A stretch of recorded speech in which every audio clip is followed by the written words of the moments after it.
is NDTV. And you're watching NDTV Prime. In association with Micromax. Nothing like anything. Okay guys, I was thinking for this week, we could do something that's really different. You were thinking. Yeah, I was.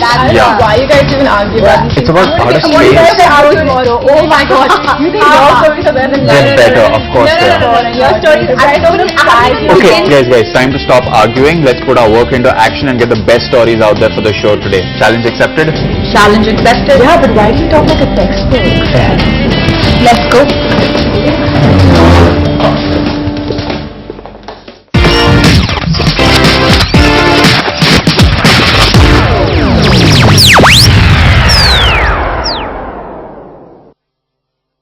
This is a challenge of epic proportions, a challenge to bring out the best of the best from the world of technology, gizmos and gadgets. A challenge that has driven apart 3 reporters to bring you the most credible analysis, opinion and hands-on reviews. This isn't mission difficult, it's mission impossible, and it's time to make this possible. Welcome to Byte Me, the show that goes to the best tech journalists in the country to bring you the gadgets they're reviewing this week. While the two of them race to their stories, I'm going to jump straight into mine. Bringing you a story has been a physically excruciating task. Skipping, hopping, jumping, exercise, weights, sheer exhaustion, it's involved it all. And no one has gone through such physical turmoil. When I say no one, I mean no one to present a story. But that's not what I did. That's what super blogger Bharat Nagpal had to go through when he strapped on his Nike Fuel Band and entered into the hottest category of tech in the world today, fitness trackers.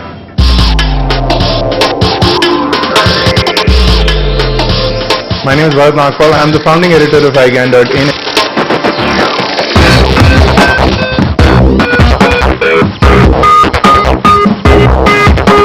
Today I'm going to be talking about the new Nike Fuel Band SE. Now, the Fuel Band SE is essentially a revision to the original Fuel Band that was launched a couple of years back. And the SE brings about a lot of new features, including power savings thanks to Bluetooth 4.0. So here are the few things that I like about the new Nike Fuel Band SE. The Fuel Band SE connects to your iPhone or iPod via Bluetooth 4.0, and it gives all the information that it's been tracking on the device. The new Fuel Band SE also has a new smarter display, so it gives you more updates on the go, on the fly. First of all, the Nike Fuel Band SE has an inbuilt pedometer, so it will calculate the number of steps that you've taken.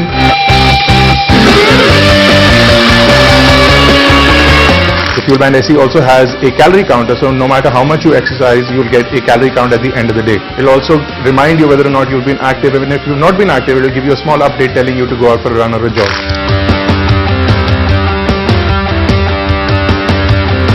A new feature of the Fuel Band SE, which was unavailable on the previous version, was the fact that now you can set up goals. So if you want to go and play basketball, you can start that feature on the Fuel Band SE. So it will calculate and then track them in real time. So you start that on your Fuel Band and then stop it, and then it tracks your movement through that activity specifically. In your day-to-day activities, all these spikes can be monitored as a specific sports activity. The new Nike Fuel Band SE also monitors your sleep, so it will tell you whether or not you've been sleeping well in the past couple of weeks.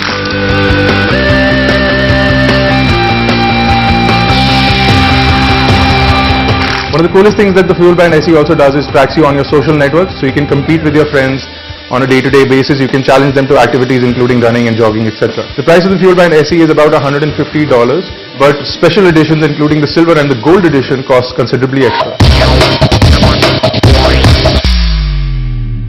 That's what I got. Guys, any questions? Why would anyone choose the Nike Fuel Band over any other fitness wristband? One of the main reasons I feel that somebody can choose the Nike Fuel Band over the Fitbit Force is I think that this has a better feel and look overall, and the dot matrix display is quite impressive. The Fitbit Force is missing out on that. It has a very minuscule display. This has over 100 dot LEDs that create the dot matrix, which is pretty impressive. Isn't the amount of data available via the fitness band information overload for the average consumer? Data is available for everyone, and you can actually set the limit to what all information you need. So if you only need calories burnt, you can get that. If you don't need the fuel, you can turn that off on the band. So if you only want a particular type of information, you can turn it to that. So if you don't want extra information, you can ignore it. So it's very customizable according to user needs. What is the one feature that you think distinguishes the Nike Fuel Band from its competitors? I think its design and overall feel on the hand, it's really comfortable. The finish and overall smoothness and roundness of the band makes it a really unique product. There is no Android app available for the Nike Fuel Band. Don't you think the company is losing out on a potential market share? You can actually use this band with the application or with the website, so you don't essentially need a smartphone. The smartphone only comes in handy to look at information. So even if you have an iPod, you get that information on there, or if you don't want to get the information on the go, you can get the information on your computer or on the website. So essentially, whether or not you have Android, you can still buy the band. Here's my question. The band is not waterproof, so don't you think it's losing out with professional swimmers? Also, something Nike should have considered, since it is a second-gen device? The USB port is inbuilt into this, is actually something they would have to lose out on if they made it a waterproof device. So the fact that you can quickly plug it in and sync it up is one feature that Nike didn't want to lose out on. That being said, I think that a waterproof fitness band is an essential requirement, and hopefully Nike does that in the 3rd edition. That was my sweat and blood, and I doubt anybody else will be able to match it. What have you got, Sameer? Well, I have to admit, right at the beginning of the show, you have set the bar really high. But this is my challenge and I'm going to make it the best. Soumya, you are looking to pick up an Ultrabook, right? Well, you might want to hold off, as Abhishek Bakshi is here to tell us all the differences between a laptop and a hybrid.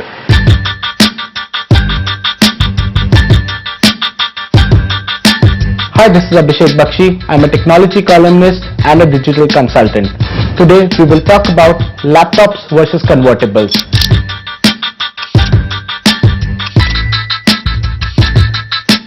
This is a traditional laptop. It has a keyboard, it has a screen, and we've worked with it since a lot of years now. Today we're going to talk about a new range of Windows devices.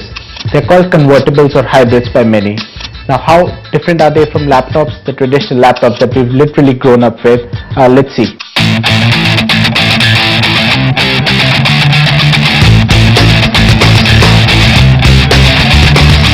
When the tablets arrived on the scene, we realized how important touch was. You could just touch the screen, navigate your way through, browse internet, do a lot of kind of stuff, play games, all by touch screen. The touch advantage the tablets enabled us with, the convertibles carried forward.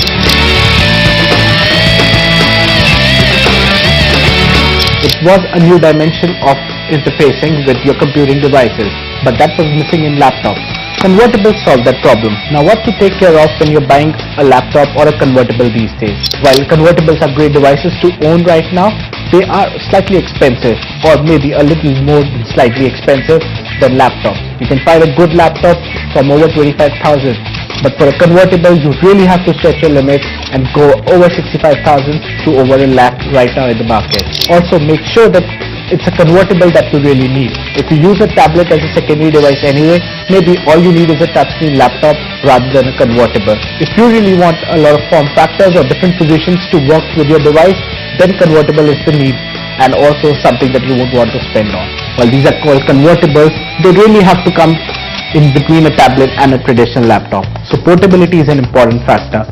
Look for a weight which is about 1.5 kgs and you should be good to go.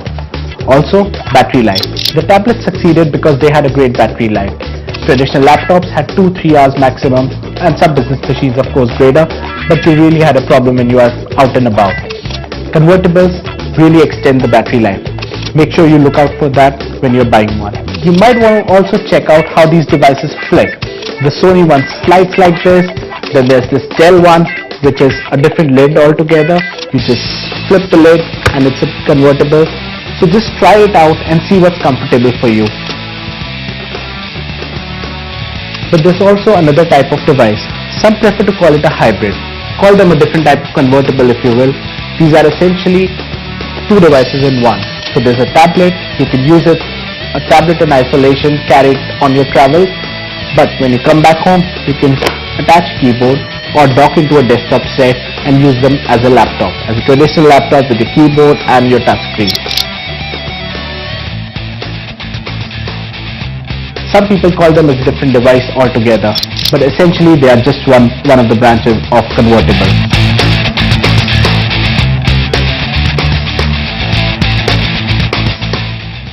Well, isn't that trivia that we all needed to know? But I'm sure you guys have questions. Fire away.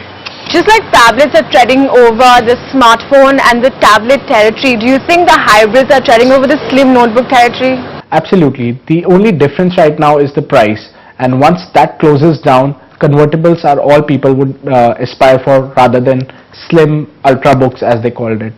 Do hybrids have the ability to replace a traditional notebook? Absolutely. That's what their intention was, and a lot of products in the market right now do exactly that. However, there's still ways to go forward and better devices which really add the portability of the tablet and the business productivity of a laptop. Aren't we seeing a convergence of technology? We have smartphones, tablets, hybrids, laptops and notebooks. Isn't this very confusing for the consumer now? Absolutely, and apart from average consumers, sometimes I get confused. There are new devices coming every day, a 6-inch phone which is called a tablet or a phablet or a smartphone.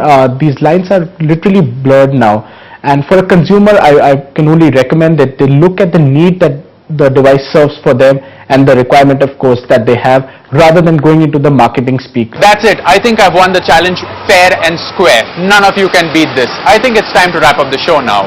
Hang on Sameer, not so fast. I have something fresh and hot right out of the oven. Why don't you go take a break and I'll tell you all about it.